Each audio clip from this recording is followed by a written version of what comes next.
श्रीमद्भागवत गीता अध्याय 2 श्लोक 50।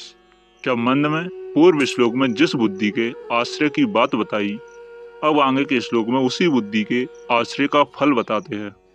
इस श्लोक में भगवान कह रहे हैं, बुद्धि समता से युक्त मनुष्य यहाँ जीवित अवस्था में ही पुण्य और पाप दोनों का त्याग कर देता है। अतः तू योग समता में लग जा, क्योंकि कर्मों में योग ही कुशलता है। अब इसको हम व्याख्या के हिसाब से जानेंगे। इसमें समता युक्त मनुष्य जीवित अवस्था में ही पुण्य पाप त्याग कर देता है, अर्थात उसको पुण्य पाप नहीं लगते, वह उनसे रहित हो जाता है।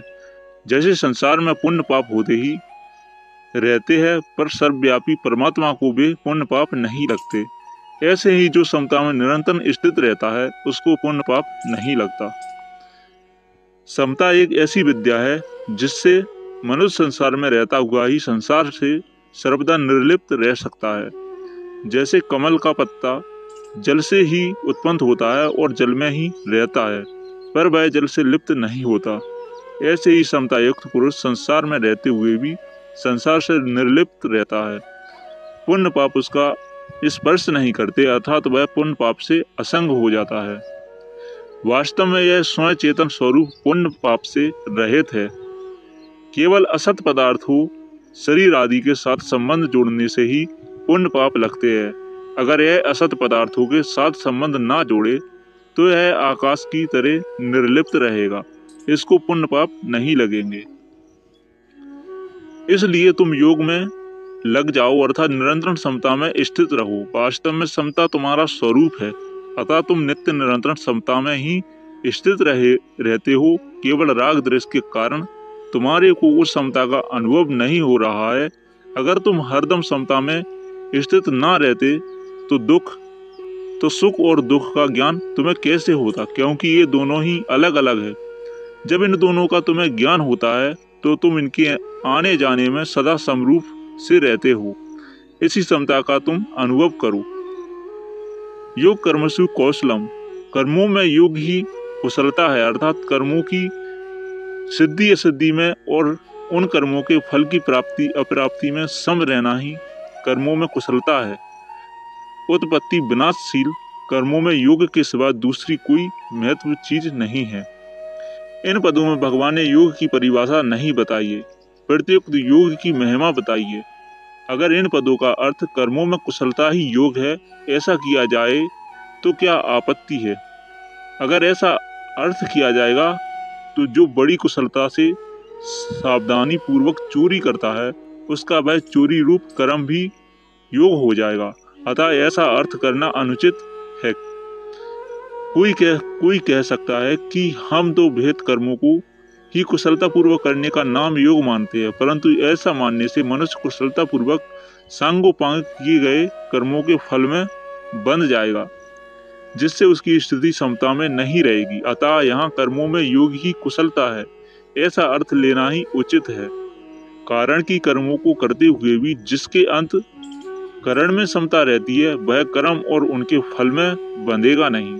इसलिए उत्पत्ति विनाशशील कर्मों को करते हुए सम रहना ही कुशलता है, बुद्धिमानी है। दूसरी बात, पीछे के 2 श्लोकों में तथा इस श्लोक के पूर्व धर्म भी योग समता का ही प्रसंग है, कुशलता का प्रसंग ही नहीं है। इसलिए भी कर्मों में योग की कुशलता है और यह अर्थ लेना प्रसंग के अनुसार युक्ति युक्त है। परिशिष्ट भाव, इस श्लोक में योग कर्मसु कौशलम पदों पर विचार करें तो इनके 2 अर्थ लिए जा सकते हैं। नंबर 1, कर्मसु कौशलम योगम, अर्थात कर्मों में कुशलता ही योग है। नंबर 2, कर्मसु योग कौशलम, अर्थात कर्मों में योग ही कुशलता है। अगर पहला अर्थ लिया जाए कि कर्मों में कुशलता ही योग है तो जो बड़ी कुशलता से सावधानी से चोरी ठगी आदि कर्म करता है उसका कर्म योग हो जाएगा, परंतु ऐसा मानना उचित नहीं है और यहाँ निषिद्ध कर्मों का प्रसंग भी नहीं है। अगर यहाँ शुभ कर्मों को ही कुशलता पूर्वक करने का नाम योग माने तो मनुष्य कुशलता पूर्वक सांगोपांग किए हुए शुभ कर्मों के फल से बंध जाएगा। फले संतो निबंधते, अतः उसकी स्थिति समता में नहीं रहेगी और उसके दुखों का नाश नहीं होगा। शास्त्र में आया है कर्मणा बांधन्ते जानतोम, अर्थात कर्मों से मनुष्य बंध जाता है। अतः जो कर्म स्वभाव से ही मनुष्य को बांधने वाले हैं वे ही मुक्ति देने वाले हो जाएं, यही वास्तव में कर्मों में कुशलता है। मुक्ति योग समता से होती है, कर्मों में कुशलता से नहीं। योग समता का आदि और अंत नहीं होता, परंतु कर्म जितने ही बढ़िया हो उनका आरंभ तथा अंत होता है और उनके फल का भी संयोग तथा वियोग होता है। जिसका आरंभ और अंत संयोग तथा वियोग होता है उनके द्वारा मुक्ति की प्राप्ति कैसे होगी? नाशवान के द्वारा अविनाशी की प्राप्ति कैसे होगी? समता तो परमात्मा का स्वरूप है। अतः महत्व योग का है, कर्मों का नहीं।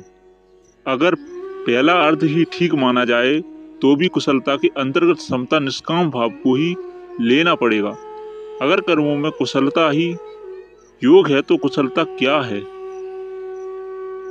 इसके उत्तर में यह कहना ही पड़ेगा कि योग समता ही कुशलता है। ऐसी स्थिति में कर्मों में योग ही कुशलता है, ऐसा सीधा अर्थ क्यों ना ले लिया जाए?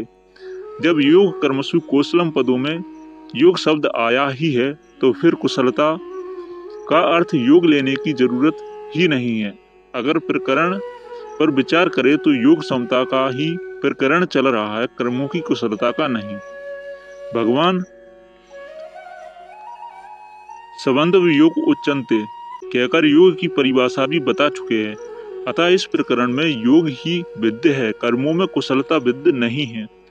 योग ही कर्मों में कुशलता है, अर्थात कर्मों को करते हुए हृदय में समता रहे, राग द्वेष ना रहे, यही कर्मों में कुशलता है। इसलिए योग कर्मसु कौशलम यह योग की परिभाषा नहीं है, प्रत्युक्त योग की महिमा है। इस 5वें श्लोक के पूर्व धर्म में भगवान ने कहा है कि समता युक्त मनुष्य पुण्य और पाप दोनों से रहित हो जाता है। अगर मनुष्य पुण्य और पाप दोनों से रहित हो जाए तो फिर कौन सा कर्म कुशलता से किया जाएगा? अतः पुण्य और पाप से रहित होने का यह अर्थ नहीं है कि वह कोई भी क्रिया नहीं करता, क्योंकि कोई भी मनुष्य किसी भी अवस्था में क्षण मात्र भी कर्म किए बिना नहीं रह सकता। अतः यहाँ पुण्य और पाप दोनों से रहित होने का अर्थ है उनके फल से रहित मुक्त होना। आगे 91वें श्लोक में भी भगवान ने फल त्यक्त्वा पदों से फल के त्याग की बात कही है। गीता में कुशल शब्द का प्रयोग 18वें अध्याय के 10वें श्लोक में भी हुआ है। वहाँ अकुशल कर्म के अंतर्गत सकाम भाव से किए जाने वाले और शास्त्र निषिद्ध कर्म आए हैं तथा कुशल कर्म के अंतर्गत निष्काम भाव के किए जाने वाले शास्त्र विहित कर्म आए हैं। अकुशल और कुशल कर्मों का तो आदि अंत होता है, पर योग का आदि अंत नहीं होता। बांधने वाले राग द्वेष कुशल अकुशल कर्म नहीं है। अतः राग पूर्वक किए गए कर्म कितने ही श्रेष्ठ क्यों ना हो, वे बांधने वाले ही है, क्योंकि उन कर्मों से ब्रह्मलोक की प्राप्ति भी हो जाए तो भी वहां से लौटकर पीछे आना पड़ता है। गीता के 8वें अध्याय का 16वां श्लोक इसलिए जो मनुष्य अकुशल कर्म का त्याग द्वेष पूर्वक नहीं करता और कुशल कर्म का आचरण राग पूर्वक नहीं करता, वही वास्तव में त्यागी, बुद्धिमानी, संदेह रहित और अपने स्वरूप में स्थित है। उपयुक्त विवेचन से सिद्ध हुआ है कि योग कर्मसु कौशलम पदों का अर्थ कर्मों में योग ही कुशलता है, ऐसा ही मानना चाहिए। भगवान भी योग में स्थित होकर कर्म करने की आज्ञा देते हैं। योगस्थ कुरुम कर्माणि तात्पर्य है कि कर्मों का महत्व नहीं है, प्रत्युक्त योग समता का ही महत्व है। अतः कर्मों में योग ही कुशलता है। तो हमारा श्लोक यहीं पर समाप्त होता है। मिलते हैं अगली वीडियो में, जब तक के लिए श्री राधे, हरे कृष्णा।